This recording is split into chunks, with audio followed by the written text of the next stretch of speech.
The sun is bright, the wind is super strong, but you've got to join me before we start the show in a small little gesture to celebrate technology. So put your hands up and go balle, balle, balle, because we are here. IFA Berlin 2013, the mecca of technology, easily the most pure of consumer electronic shows in the world. What you're going to see here, you will not see anywhere else. Remember, we're here for IFA Berlin, fantastic technology, amazing devices, but far more importantly, this is a showcase for the future. What are we going to see in 2014, 15? This is a window to that, and that's what we're going to take you through. The top devices, top companies, and most importantly, the top new categories. New wars are about to start off in many new categories, and all of that starts right now here, IFA Berlin 2013. This is show one. And we kick things off with this, the Samsung Galaxy Gear, a smartwatch and much more. Has really had a lot of hype and buzz all over the world. It's on my hand. What's my first impression? I think this is a very interesting start to what I believe may become the hottest category, which of course is your wrist. More than that, what you strap onto your wrist, of course. And this, of course, is the Galaxy Gear. An add-on to your phone, but the story doesn't necessarily stop there. It does a lot more than just talk to your phone. So what's the final verdict? What's the review? And what do we think? Well, here's the review coming up.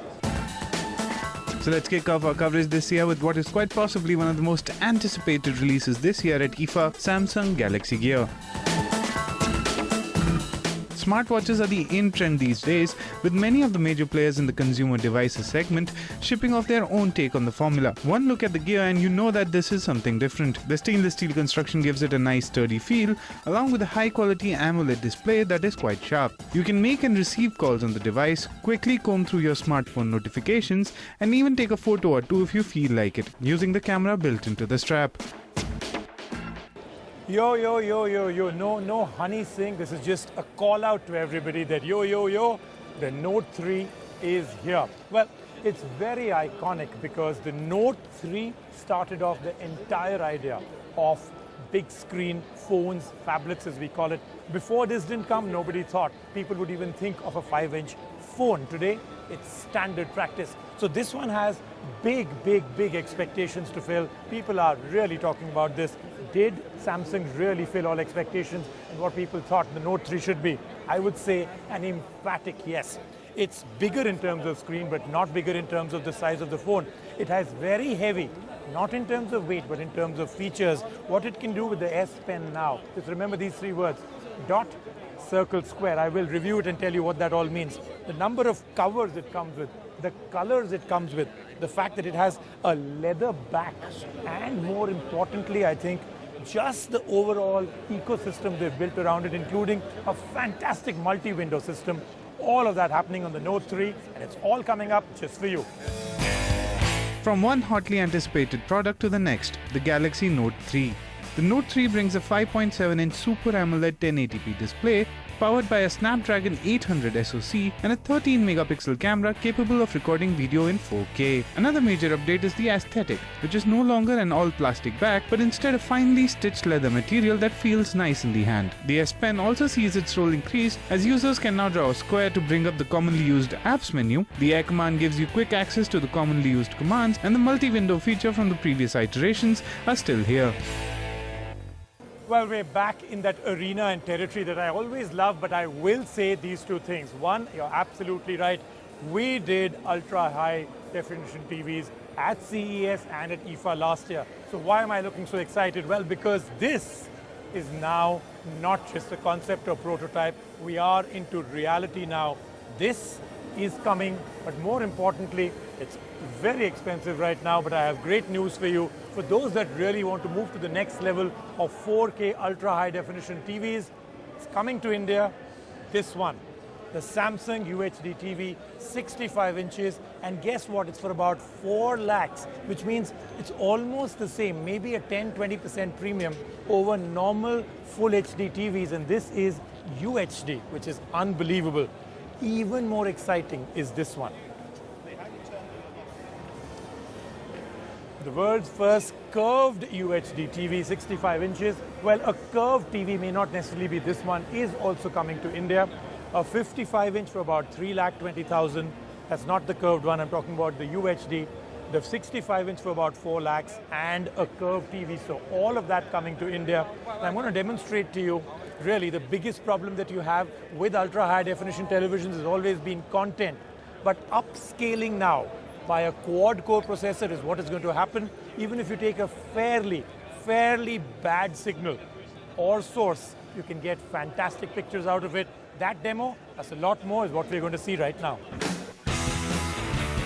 From the hottest displays in your phone to the hottest displays in your living room, these are the Samsung UHD TVs. Samsung showed off its ultra high-def TV range at IFA, and while at CES earlier these were mere prototypes, this year Samsung was showing off its consumer HD TV range. Starting with the 85-inch UHD TV all the way to the 65 and the 55-inch, there is a full range on offer here.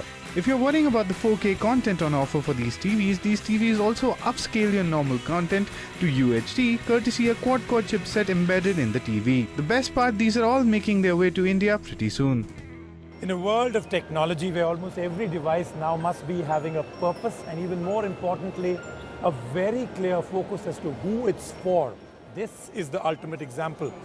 A tablet built just for kids, from the colors. I mean, look at the colors they have, to the apps, to the functionality, to just the user interface. Everything is just for kids. You see, this cover, you can take this tablet out, put it here, and children can actually carry it. It's very robust, very well made. But really, is there actually a school of thought that says tablets must be designs for kids? Can't you just download a few apps and there it is, you bought one? Well, with the way the whole interface is, Samsung begs to differ and really thinks it's actually a good idea. I'm going to show you a review of this tablet and, of course, the big one, the next one, the Samsung Galaxy Note 10.1. Confusing, yes, but it is the next generation. We move on next to another interesting segment, tablets for kids. The Tab 3 for kids may have broken cover earlier than IFA, but it still remains an interesting take on a segment where there aren't many offerings. The internals of the Tab 3 Kids are almost identical to the Tab 3 7.0, with the same dual-core processor and the 1024x600 display. What is different is the UI, which has seen a complete overhaul to make it more kid-friendly. The Tab 3 also comes in various colors and features many cases, so you can choose the perfect one for your child. From tablets for kids to tablets for the spec fiends, the Note 10.1. Samsung also unpacked the 2014 edition of the Note 10.1, featuring a brand new display coming in at 2560 by 1600, the same as the Nexus 10. And like the Nexus 10, the 10.1 also has front-facing stereo speakers. It also packs in a 1.9 GHz octa-core Exynos SoC with 3 GB of RAM, and also features all the S Pen improvements that carry through from the Note 3. And now for two devices, two gadgets that most people seem to think are in two categories that are almost redundant. I beg to disagree because I think they're still hot, because eventually when you've got to do some work, you need a notebook, and to many people, you need a desktop PC. But remember, this isn't your fuddy-duddy notebook or desktop PC. I'm going to show you really where we are evolving. Now this, I think, is beautiful. It's the Samsung ATIV Book 9 Lite. It is touchscreen, as you can see. Comes with Windows 8. Of course, you can go back to your conventional Windows. But imagine if you didn't have a keyboard with this kind of space. It's very, very light, right? And then I'm going to show you an all-in-one that I think, again, is beautiful design and fantastic features. So two of those coming up for you right now. Now let's move on to the latest in the Samsung Ultrabook segment. The ATIV Book 9 Lite is an enticing design that packs in a 13.3-inch 1366 by 768 screen in a form factor that is as light and sturdy as it is attractive. The Windows 8 notebook also packs in 4 GB of RAM, a 128 GB SSD, USB 3.0, micro HDMI, and a host of new features that make it quite a proposition in the Windows 8 notebook category. From notebooks, we move on to all-in-ones, the ATIV 5.1 style. Emphasizing the design of the white S4, the all-in-one desktop takes its cue from the smartphone's pebble design, creates something that looks quite spectacular. Features a 21.5-inch touchscreen with full 1080p HD resolution and metallic edging. An AMD quad-core processor powers the ATIV 1.5 style, which also makes use of AMD Radeon HD 8400 graphics. Now let's move on to a segment that has seen a major re-emergence of late, printers. Samsung also has quite a portfolio when it comes to interesting concept designs that make you think differently. The Big S was showing off its full concept printer portfolio here at IFA. From the minimalist stylings of the Wave, One-on-One and Smarty to the interesting dock printer hybrid the Indie, the Origami, Mate and Clip rounded off the more traditional printer designs. The one design that is available to buy at this time is the Express C460. The NFC-enabled printer allows you to tap any device with NFC support for a quick printout, eliminating many tiresome processes in its wake.